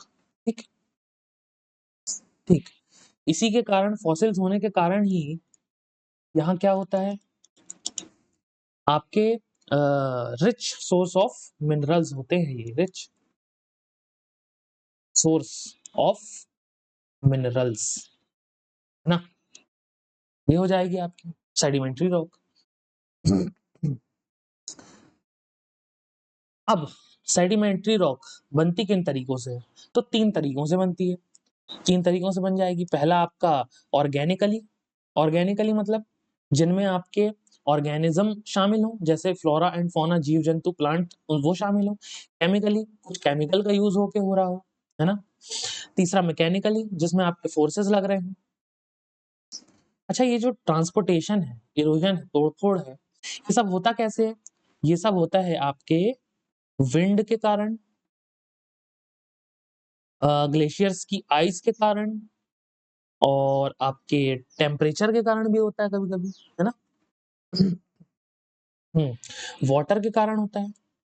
ये सारे आपके एक्सोजेनस एजेंट भी बोल सकते हो आप इनको, और आगे हम अच्छे से पढ़ेंगे अगले लेक्चर में, है ना? तो आपकी ऑर्गेनिकली बनती है ये, केमिकली बनती है और मैकेनिकली बनती है। अब इनके आपको एग्जांपल देख लेने हैं। तो ऑर्गेनिकली हो, चाहे केमिकली हो, चाहे मैकेनिकली हो, उसमें आपका एक एग्जांपल हमेशा फिट होगा, जो कि है लाइमस्टोन। ये नहीं, ये ले लो आपका लाइमस्टोन।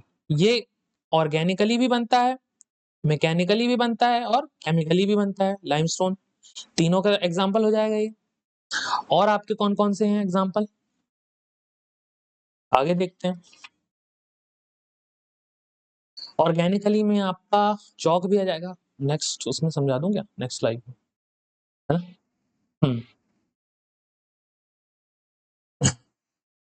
यहाँ पर नेक्स्ट स्लाइड में आपको एक स्लाइड लेके समझा देता हूँ।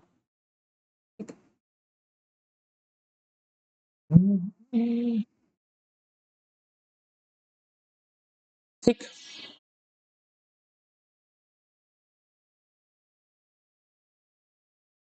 देखो, ऑर्गेनिकली, केमिकली और मैकेनिकली। आपका जो लाइमस्टोन होगा ना, वो आपका तीनों के एग्जाम्पल होगा, है ना, तीनों का। और ऑर्गेनिकली में और कौन से एग्जाम्पल आते हैं? तो आपको याद रखना है चॉक, आपका कोल, आपका लिग्नाइट, ये आपके ऑर्गेनिकली के हैं। केमिकली में कौन से एग्जाम्पल आते हैं? लाइमस्टोन तो हो गया था, potash, halide, halide, potash, gypsum,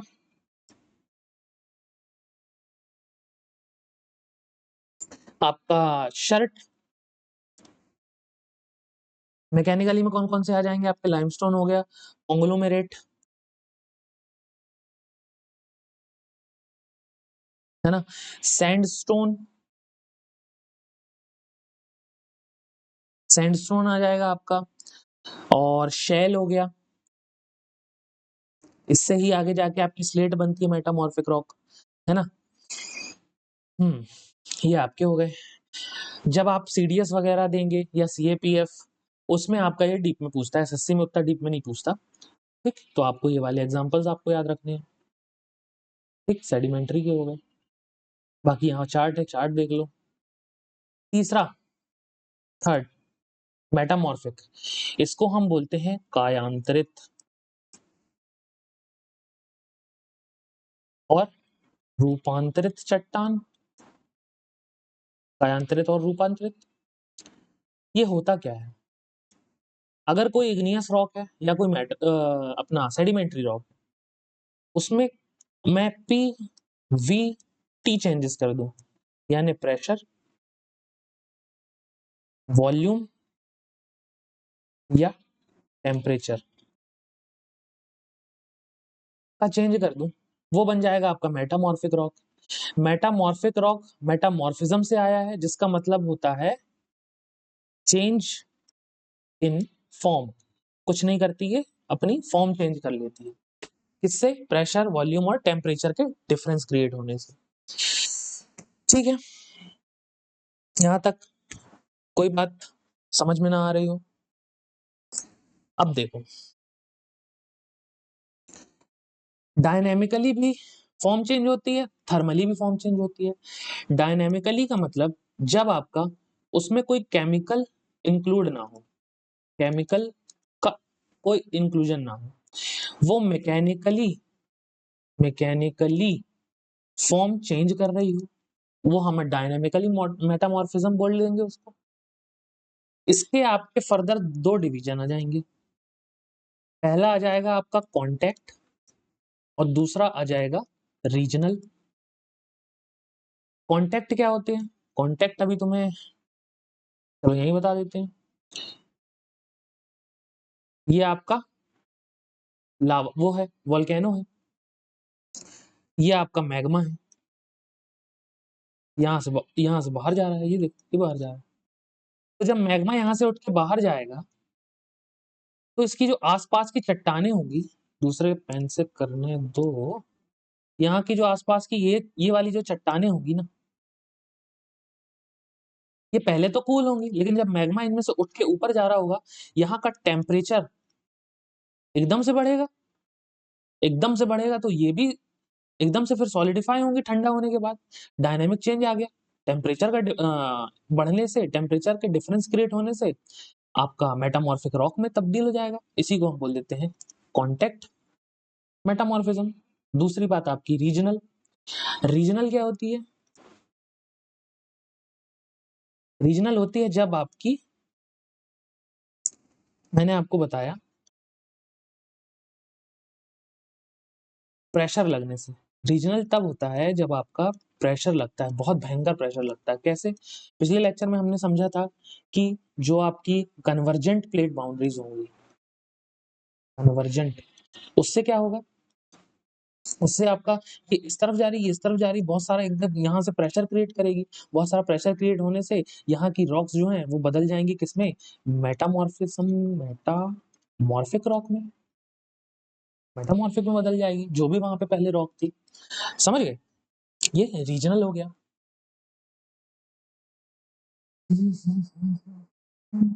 ठीक, आज दूसरा आपका थर्मल हो गया। थर्मल में क्या होता है? जब रिक्रिस्टलाइजेशन हो जाता है आपका। रिक्रिस्टलाइजेशन का मतलब ही होता है चेंज इन फॉर्म। कभी कभी ऐसा भी पूछ ले, अगर recrystallisation is associated with which type of rock, तो आपको बोल देना है मेटामॉर्फिक रॉक, है ना। और ये कब होता है? जब आपका इसमें केमिकली होता है, ये केमिकल के इन्वॉल्व होने से, मैकेनिकल के एब्सेंट होने से। मैकेनिकली नहीं होता, ये केमिकली होता है, ठीक है। ठीक, रिक्रिस्टलाइजेशन हो गया इसका। और आगे देख लो, आगे क्या है। अब सिर्फ इतना ही नहीं है मेटामॉर्फिक में, मेटामॉर्फिक में भी आपको दो टाइप की मिल जाती है, फोलिएटेड और नॉन फोलिएटेड। फोलिएटेड का मतलब होता है जब आपको ये लीनियर स्ट्रक्चर इसमें देखने को मिलता है, ये लाइंस देखने को मिल जाती हैं, इसको हम बोलते हैं लीनिएशन। लीनिएशन का मतलब हो गया जब हमको लाइंस देखने को मिली, लेयर्स देखने को मिली। और जब ये बेंडिंग देखने को मिलती है, बेंडिंग देखने को मिलती है, बेंडिंग का मतलब होता है कलर की स्ट्रिप्स, ये देखने को मिलती है, ठीक, उसको हम बोल देते हैं फोलिएशन। फोलिएशन, फोलिएशन का मतलब जो हमको लेयर्स, स्ट्रिप्स या फिर बेंडिंग यानी कलर स्ट्रिप्स देखने को मिल जाएंगी, एक जगह डार्क एक जगह लाइट, एक जगह डार्क एक जगह लाइट, ये देखो डार्क है लाइट है, डार्क है लाइट है, इसको हम बोल देंगे फोलिएटेड रॉक। और जो सिंपल है वो नॉन फोलिएटेड है, ठीक। यहाँ पर देख लो, जैसे मार्बल आपका, अब इनमें आपको याद रखना है कि कौन किससे बना है। तो जैसे आपकी ये है ग्नीज, ये आपकी ग्रेनाइट से बनी है, और ग्रेनाइट एक इग्नियस रॉक है ना। मार्बल आपका किससे बना है, मार्बल आपका लाइमस्टोन से बना है, लाइमस्टोन आपका सेडिमेंट्री रॉक है। क्वार्ट्जाइट, अभी मैंने बताया था, क्वार्ट्जाइट जो है आपका सैंडस्टोन से बना है, सैंडस्टोन भी आपकी सेडिमेंट्री रॉक है, सैंडस्टोन जिसमें स्टोन आए, लाइमस्टोन हो या सैंडस्टोन हो, दोनों सेडिमेंट्री हैं। क्वार्ट्जाइट को क्वार्ट्ज से आपको कंफ्यूज नहीं होना है, क्वार्ट्ज मिनरल है, ऊपर बता चुका हूँ। स्लेट आपकी शेल से बनी है। इन चारों एग्जांपल को आपको अच्छे से याद कर लेना है, भले बाकी भूल जाओ, इनको याद रखना। ये हो गया हमारा, आगे आते हैं रॉक साइकिल। बढ़िया पानी वानी पी लो, मुझे भी पीने दो।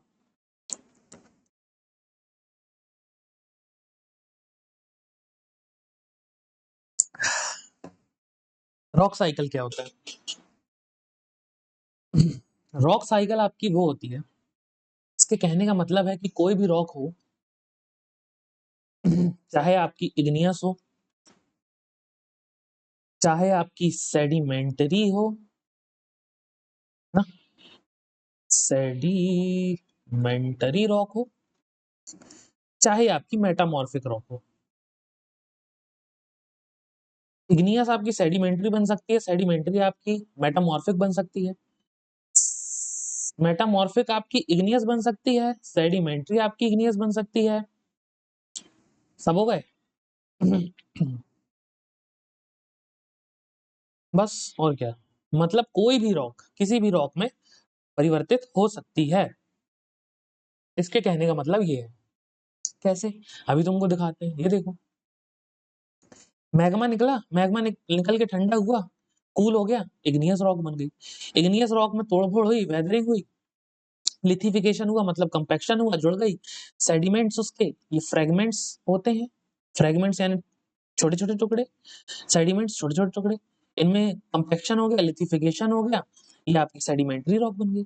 सेडिमेंट्री रॉक को मैंने पीवीटी चेंजेस करवा दूं, पीवीटी चेंजेस करवा दूं, हीट और प्रेशर से अलग करवा दूं, मेटामॉर्फिक रॉक हो जाएगी। मेटामॉर्फिक आपकी कैसे, इग्नियस कैसे बन जाएगी मेटामॉर्फिक, मेल्ट होके, मेल्ट नहीं होती ऐसे, देखो जब आपकी डाइवर्जेंट प्लेट बाउंड्रीज होती है ना, डाइवर्जेंट नहीं, कन्वर्जेंट, कन्वर्जेंट होगी तो जो आपकी डेंस होगी वो नीचे चली जाएगी, जो आपकी हैवी होगी नीचे चली जाएगी, नीचे चली जाएगी। नीचे क्या भरा हुआ है, नीचे मैग्मा भरा हुआ है, लावा भरा हुआ है।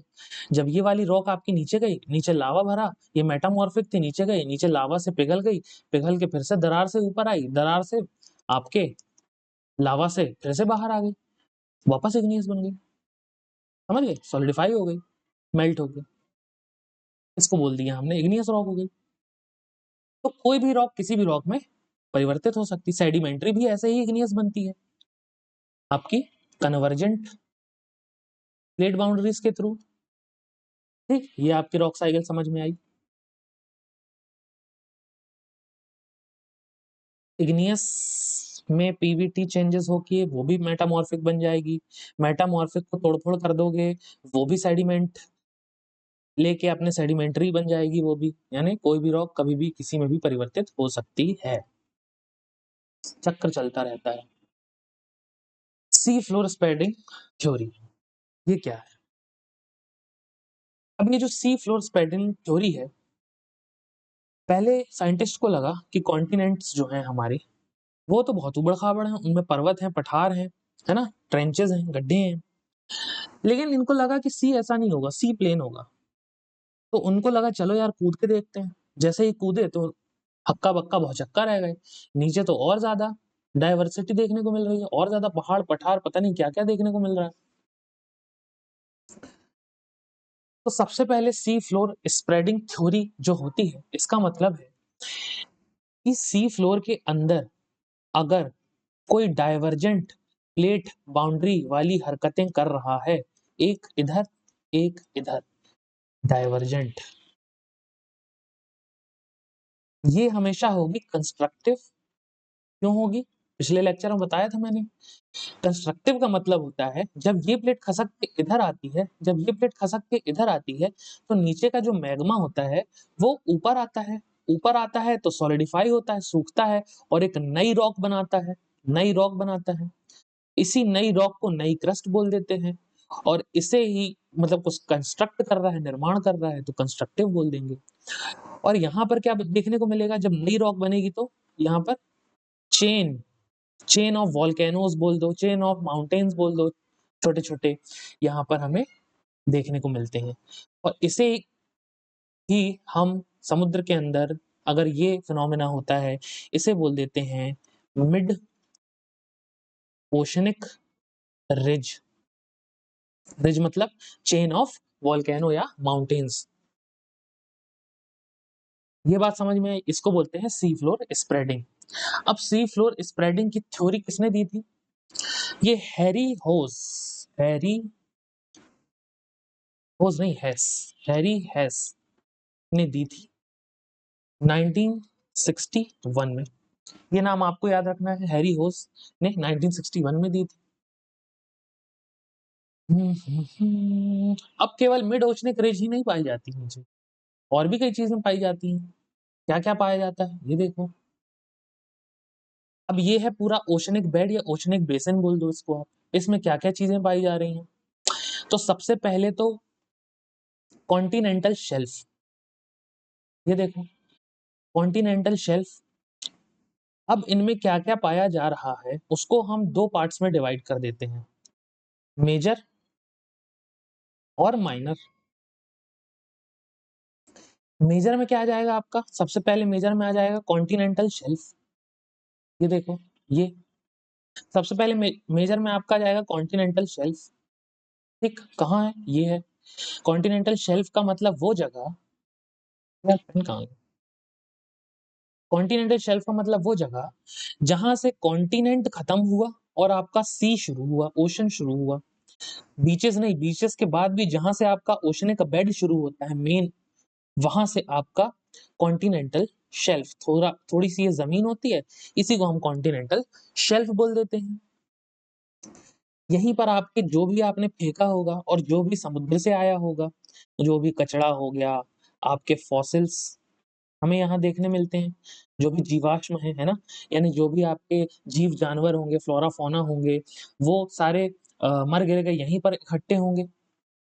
लहरें भी लेके आ रही हैं समुद्र में से और कॉन्टिनेंट वाले भी लेके आ रहे हैं, कॉन्टिनेंट से भी आ रहे हैं, तो यहाँ पर इकट्ठे होंगे, इसलिए हमें यहाँ पर फॉसिल्स देखने को मिलते हैं। फॉसिल्स के कारण ही यहाँ पर हमें मरीन लाइफ देखने को मिलती है। भाई खाना है तो उसको खाने के लिए जीव जंतु तो आएंगे समुद्र के, मछलियां आएंगी, झींगे आएंगे, प्रॉन्स आएंगे, है ना? क्रैब्स आएंगे, मरीन लाइफ देखने को मिलेगी। फॉसिल्स हैं, फॉसिल्स के कारण ही हमें यहाँ पर natural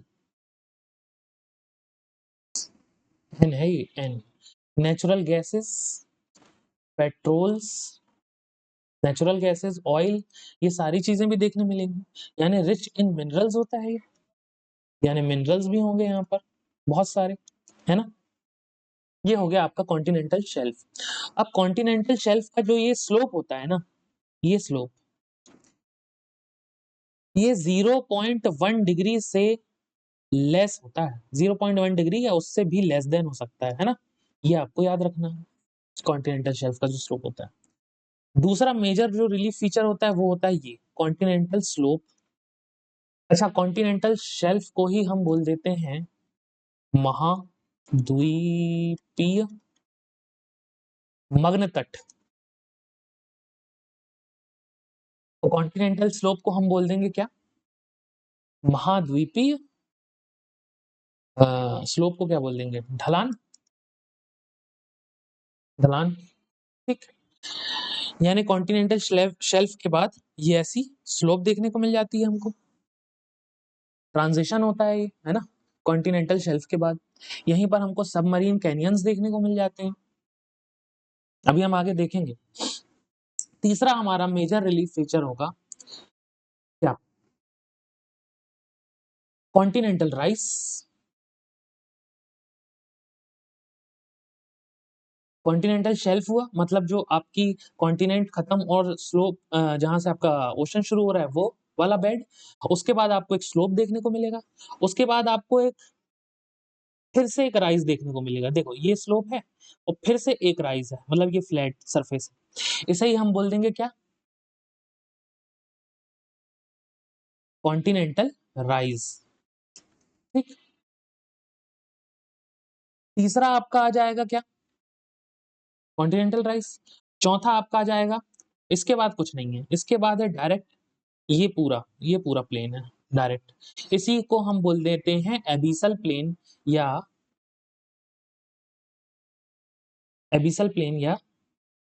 deep sea plain. Abyssal plain या डीप सी प्लेन। यहीं पर हमको अलग अलग भू आकृतियां देखने को मिल जाती हैं, लैंडफॉर्म्स देखने को मिल जाते हैं, है ना। अब कौन कौन सी होती हैं आओ देख लेते हैं।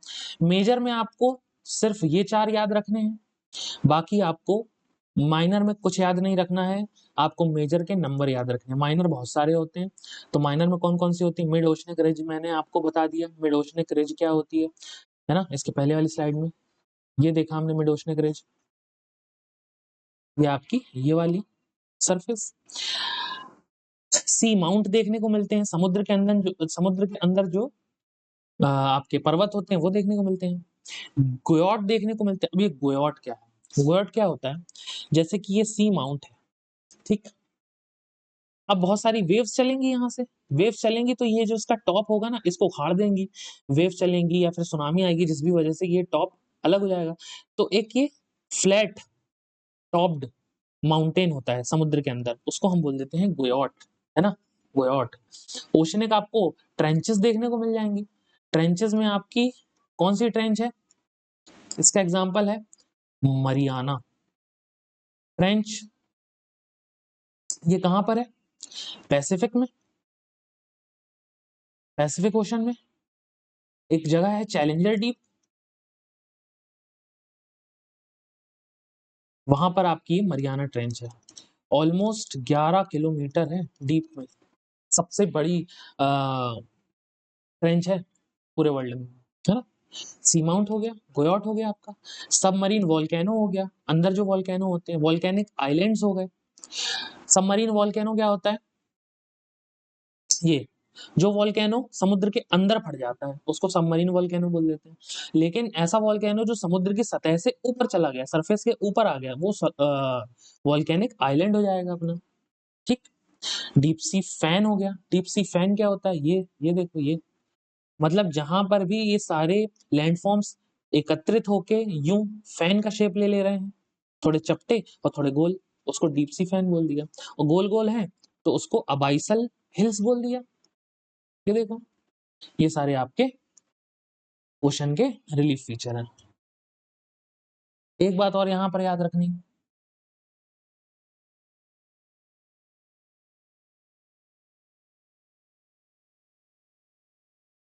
हम्म, क्या? 3 चीजें। क्या पेन नहीं सिलेक्ट हो रहा है यार? हम्म, आपके ओशन के अंदर ऐसी लेयर जहां पर जाने के बाद आपका जो टेम्परेचर है वो रैपिडली डिक्रीज कर गया। ये देखो, रैपिडली डिक्रीज हो गया।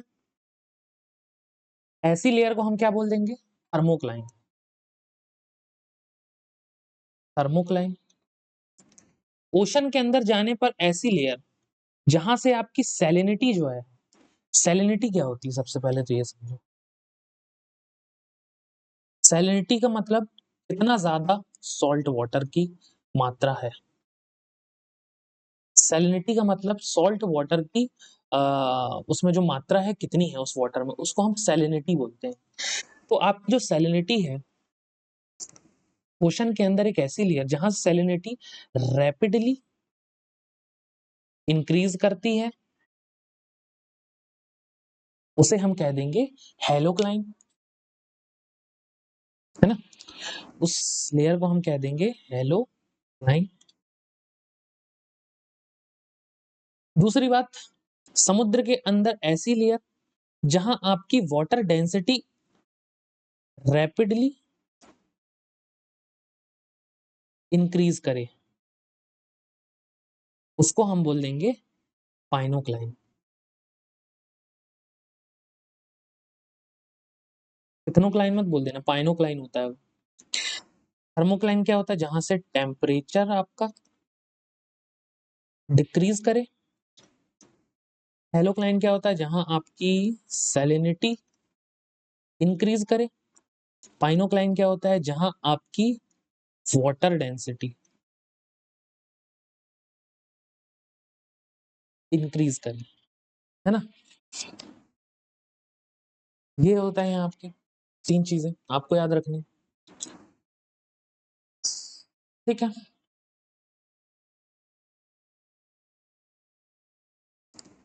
अच्छा, सबसे एक चीज और आपको बतानी थी कॉन्टिनेंटल शेल्फ के बारे में।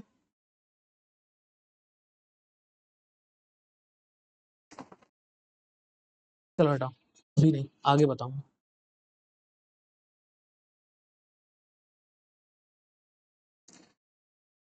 बता ही देता हूँ। कॉन्टिनेंटल शेल्फ जो होते हैं उसमें आपका लार्जेस्ट कॉन्टिनेंटल शेल्फ कौन सा है? साइबेरियन शेल्फ, है ना। ऑलमोस्ट 120 किलोमीटर्स का कॉन्टिनेंटल शेल्फ है ये, लार्जेस्ट इन द वर्ल्ड। ठीक, ये बात हो गई। अब इसके अलावा क्या होता है? इसके अलावा समुद्र के अंदर कोरल्स होते हैं। कोरल्स बहुत इंपॉर्टेंट है भैया। कोरल्स, कोरल्स क्या होते हैं? देखो, समुद्र के अंदर एक जंतु पाया जाता है। जंतु का मतलब होता है जानवर जो कि बहुत छोटा है, उसे हम कहते हैं पॉलिप्स। ठीक, ये पॉलिप्स जो है ये एक प्रकार का जंतु, ये क्या करता है? ये अपने अंदर से CaCO3 कैल्शियम कार्बोनेट सेक्रेट करता रहता है, कैल्शियम कार्बोनेट रिलीज करता रहता है। जब ये कैल्शियम कार्बोनेट सूख जाते हैं, सॉलिड हो जाते हैं, सूख जाते हैं, तब बनते हैं हमारे कोरल्स। ठीक है, तब हमारे कोरल रीफ्स बनते हैं। अब ये कोरल रीफ जो है ना, ये कभी सिंगल नहीं होते, हमेशा कॉलोनीज में होते हैं। कॉलोनीज में होते हैं, ग्रुप्स में होते हैं, यानी ग्रुप्स में होते हैं, और कभी भी अकेले नहीं होते। इनको चाहिए होता है एक एल्गी। एल्गी क्या होता है? एल्गी का मतलब होता है शैवाल। जू ज़ैंथेलिया, ज़ूज़ैंथेली, है ना। ये है एक एल्गी। एल्गी का मतलब है शैवाल। ठीक, कोरल को ही हम कहते हैं मूंगा एंड प्रवाल व्यक्ति। ठीक है, तो ज़ूज़ैंथेलाई नाम का एक एल्गी होता है, शैवाल होता है। कोरल इनसे बोलते हैं कि भाई हमारे पास खाना नहीं है, तुम हमारे लिए खाना बनाओ। ये बोलते हैं ठीक है, बिल्कुल मैं आपको फूड दे दूंगा थ्रू फोटोसिंथेसिस, फोटोसिंथेसिस, है ना। लेकिन आप मुझे बदले में क्या दोगे? तो कोरल्स बोलते हैं मैं तुम्हें बदले में रहने के लिए देता हूं अपना घर, हाउस। House means shade.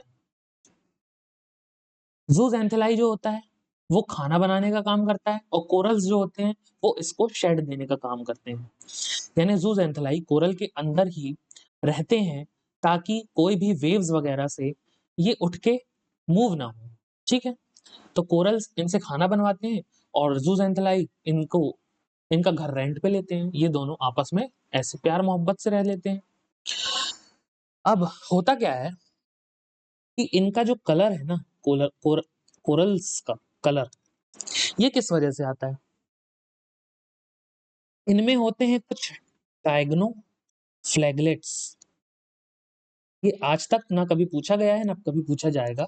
डायगनो फ्लैगलेट्स नाम के एलिमेंट्स होते हैं जो कोरल के अंदर कलर्स बनाते हैं। और फूड कौन बनाता है आपका? जूजेंथेलाई एल्गी, ठीक है। अब जब कोरल डेड होगा,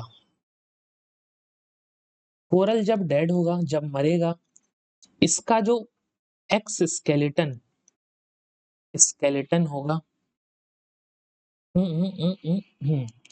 स्केलेटन होगा, उसे ही शेड बनाकर जो पॉलिप्स हैं वो फिर से CaCO3 रिलीज करेंगे और नए कोरल्स बनाएंगे, न्यू कोरल्स बनाएंगे। ये साइकिल चलती है, इसे ही हम कोरल साइकिल बोल देते हैं, ठीक है। अब एक चीज आती है कोरल ब्लीचिंग। ये क्या है? कोरल ब्लीचिंग का मतलब कोरल का कलर उड़ जाना, ठीक, कलर उड़ जाना। ये क्यों होता है? बहुत ज्यादा जब एनवायरमेंटल एनवायरमेंटल स्ट्रेस पड़ता है ना, अभी और क्या-क्या होता है अभी हम आगे पढ़ेंगे, लेकिन जब बहुत ज़्यादा एनवायरमेंटल स्ट्रेस पड़ेगा, मतलब ग्लोबल वार्मिंग होगी और भी ज़्यादा पॉल्यूशन होगा ओशंस में, तो इनका कलर उड़ जाएगा, यानी ये मरने की तरफ चले जाएँगे, ठीक है? उसे ही हम बोल देंगे, यानी डेड हो जाते हैं। इसे ही हम बोलते हैं ब्लीचिंग, मतलब इनका कलर उड़ गया कोरल्स का।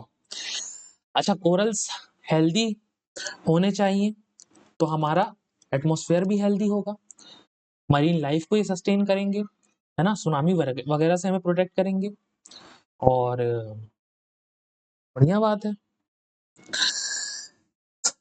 आगे देखो एटॉल क्या होता है, अभी आपको बताता हूँ।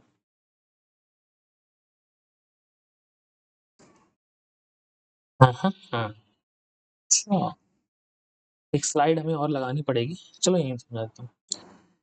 कोरल के जो टाइप्स होते हैं वो देख लेते हैं हम लोग, ठीक?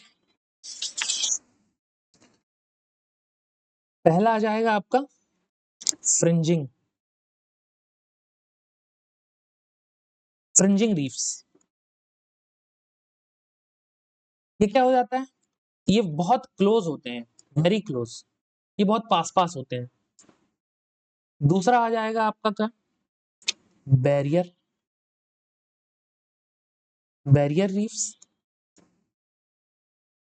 ये आपकी जो फार फ्रॉम शोर लाइन और कोस्ट लाइन से थोड़ा फार होते हैं बैरियर रीफ्स, है ना। थर्ड आ जाएगा आपका कौन सा? थर्ड आ जाएगा आपका एटोल।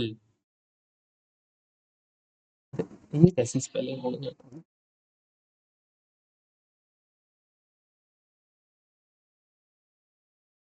एटोल,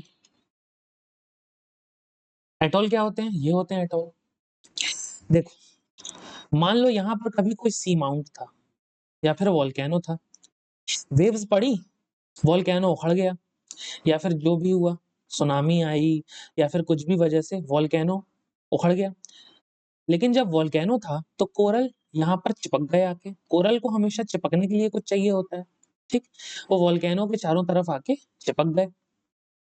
लेकिन जब वोल्केनो उखड़ा, कोरल वहीं पर रह गए। कोरल वहीं पर रह गए और अपनी लाइफ जी रहे हैं। इसी भू आकृति को और इसी लैंडफॉर्म को, इसी रिलीफ फीचर को हम कहते हैं एटॉल। ठीक है, यहां तक समझे। एटॉल के एग्जाम्पल कौन से हैं? आपके लक्षद्वीप के एटॉल्स,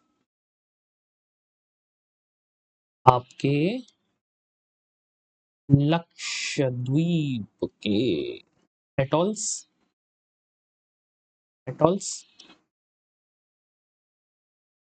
और देख लो यहाँ पे। चौथा आएगा आपका पैच रीफ।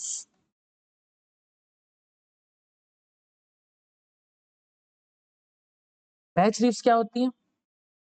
स्मॉलर छोटे छोटे आइसोलेटेड फॉर्म में पाए जाते हैं। आइसोलेटेड होते हैं, पास पास होते हैं, छोटे छोटे होते हैं, अपनी खुशहाल जिंदगी जी रहे होते हैं। फ्रिंजिंग का एग्जाम्पल देखो, फ्रिंजिंग का एग्जाम्पल आ जाएगा आपका कौन सा? साउथ फ्लोरिडा रीफ्स,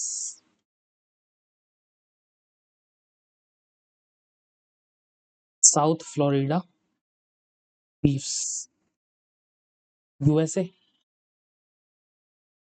ठीक, और बैरियर का आ जाएगा ग्रेट बैरियर रीफ। कहां पर है? बताओ बताओ। ऑस्ट्रेलिया, ऑस्ट्रेलिया में। ठीक, ग्रेट बैरियर रीफ। एटॉल का एग्जांपल मैंने बता दिया, लक्षद्वीप एटॉल्स। पैच रीफ,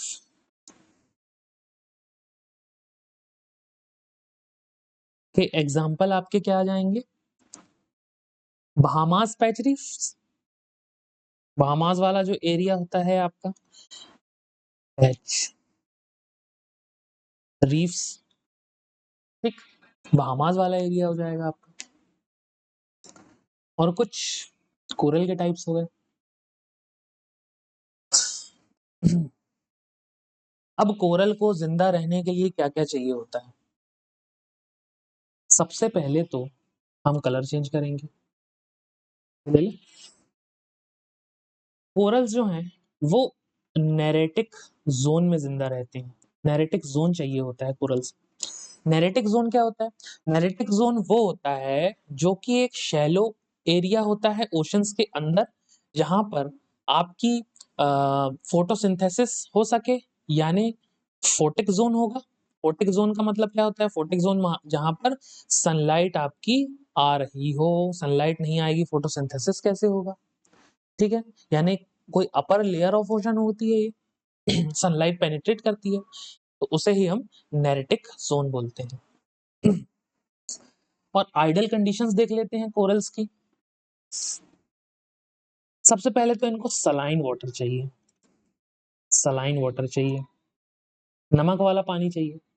यानी जहां पर नदियां आपकी मिल रही होंगी भारत में, वहां पर कोरल्स नहीं पाए जाएंगे उस ओशन के तट पे। इसलिए आपके सदर्न साइड में आपके हिंद महासागर के पास, इंडियन ओशन के पास कोरल्स आपको मिलेंगे, अंडमान के पास, है ना। सलाइन वाटर चाहिए। दूसरा, क्लियर वाटर चाहिए, मडी वाटर नहीं चाहिए। क्लियर वाटर रहेगा जब तो सनलाइट आएगी, मडी वाटर नहीं चाहिए। तीसरा, आपका वार्म वाटर चाहिए, बहुत ज्यादा ठंडा नहीं होना चाहिए, बहुत ज्यादा गर्म नहीं होना चाहिए। मतलब 30 डिग्री टू 35 डिग्री सेल्सियस के आसपास का वाटर चाहिए। फोर्थ आपका हो गया शैलो वाटर, हो गया not fresh water. Semi hard surface चाहिए,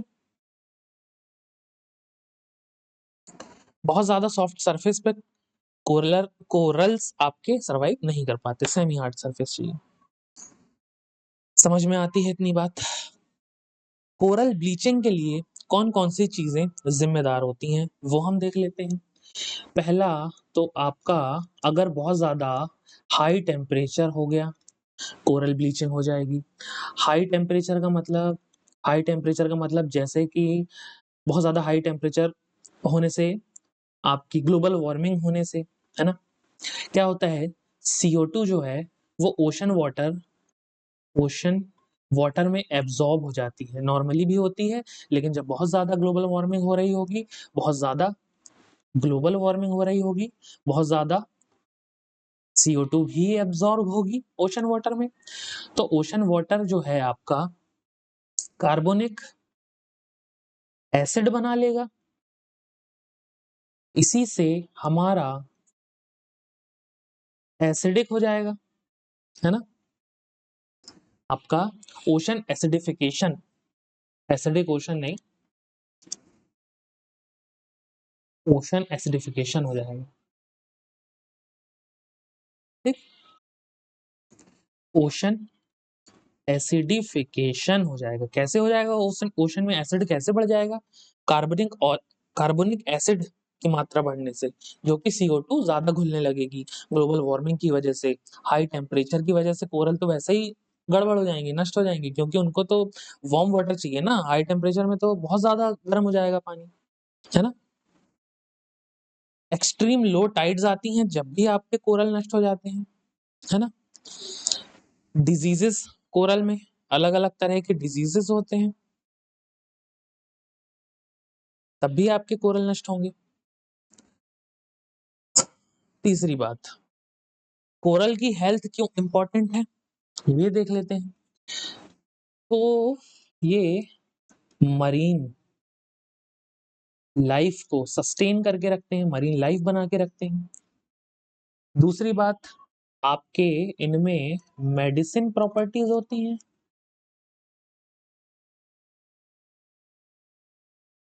मेडिसिन प्रॉपर्टीज होंगी। तीसरी बात, टूरिज्म ज्यादा होगा। टूरिज्म क्यों होगा कोरल से, क्योंकि भाई आपकी डीप सी डाइविंग होगी, क्यूबा डाइविंग होगी, तो उससे टूरिस्ट लोग यही तो देखने जाएंगे, रंग बिरंगे कोरल्स, है ना, और मरीन लाइफ देखने जाएंगे। और आपका कोस्ट लाइन की प्रोटेक्शन, कोस्ट लाइन को प्रोटेक्ट करके रखते हैं कोरल्स, है ना, सुनामी वगैरह से, आपके समुद्र के अंदर के कचड़े को यहीं फंसा लेते हैं, कोस्ट लाइन में नहीं आने देते, ओशन की हेल्थ बनाए रखते हैं। जब बहुत ज्यादा मरीन लाइफ होगी, फिश बहुत ज्यादा होंगी, तो फिशिंग में भी हेल्प होगी, है ना। ये सारी चीजें इंपॉर्टेंट है कोरल हेल्थ से लेके। इतना हो गया, अब आगे आ जाओ। ये आपका खत्म हो गया यहाँ पर लेक्चर, कुछ बताने लायक छूटा नहीं। प्रीवियस ईयर क्वेश्चंस देख लो, प्रीवियस ईयर क्वेश्चंस, पहला क्वेश्चन देखो और जल्दी जल्दी वीडियो पॉज करो और आंसर दो। देखो यार, अभी मैं वीडियो छोटे बना रहा हूँ क्योंकि पहले दो वीडियो बहुत लंबे हो गए थे। वीडियो छोटे करके कॉन्सेप्ट को समेटना बहुत मुश्किल होता है, लेकिन फिर भी आप लोग इसको थोड़ा अप्रिशिएट करना, थोड़ा लाइक करना, है ना, कमेंट ज़्यादा करना। कमेंट करोगे तो मुझे समझ में आएगा कि यार आप लोग देख रहे हो वीडियो कि नहीं देख रहे हो, आपको कुछ डाउट आ रहा है, तो उससे मुझे अपने आप को सुधारने में, आपके लिए सर्विस प्रोवाइड करने में ईज़ी होगा, है ना? ठीक, प्रीवियस ईयर क्वेश्चंस देख लेते हैं। देखो भाई, एसएससी जेईई का है। Which of the following statement is true? Igneous rocks are used as fuel by igniting them. अग्नि चट्टानों का उपयोग ईंधन के रूप में किया जाता है। बात तो सही है। Sedimentary rocks can never change into metamorphic, ऐसा थोड़ी होता है। रॉक साइकिल हमने पढ़ा है अपने लेक्चर में।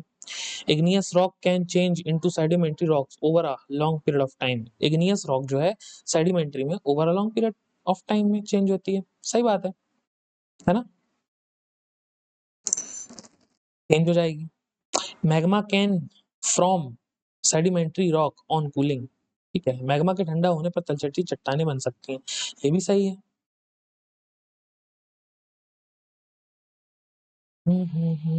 ये ऑप्शंस कैसे हैं इसके, लगता है कुछ गड़बड़ हो गई है।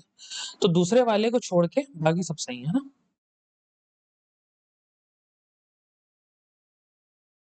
हम्म, ऑप्शन छोड़ो इसके। इसका सेकंड जो है वो फॉल्स है, बाकी 1, 3, 4 आपके ट्रू है। आगे आ जाओ।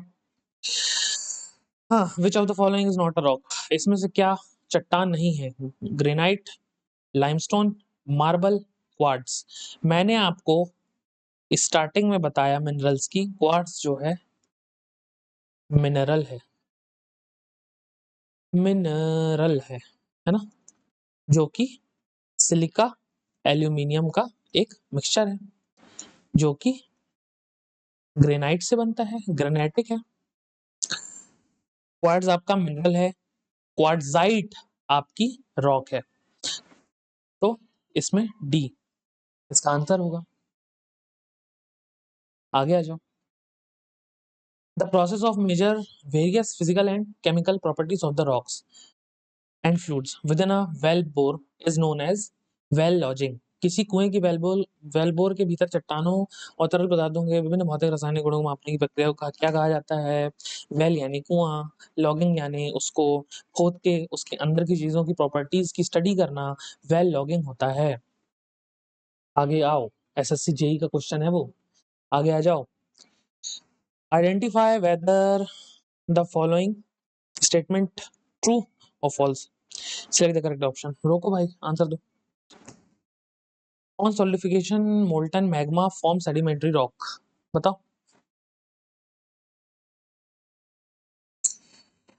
अरे भाई, सॉलिड होगा अगर मोल्टन मैग्मा, सेडिमेंट्री थोड़ी बनाएगा, इग्नियस बनाएगा। पहला गलत। Igneous rock can be intrusive extrusive, सही बात। यानी लावा मतलब उसके चैम्बर के अंदर और बाहर दोनों तरह से। Under the effect of high temperature pressure sedimentary rock change into metamorphic, सही बात। Under the effect of high temperature and pressure igneous rock change into metamorphic, ये भी सही बात। यानी पहला गलत, बाकी तीन ट्रू ट्रू ट्रू, ये वाला ठीक। आगे आ जाओ।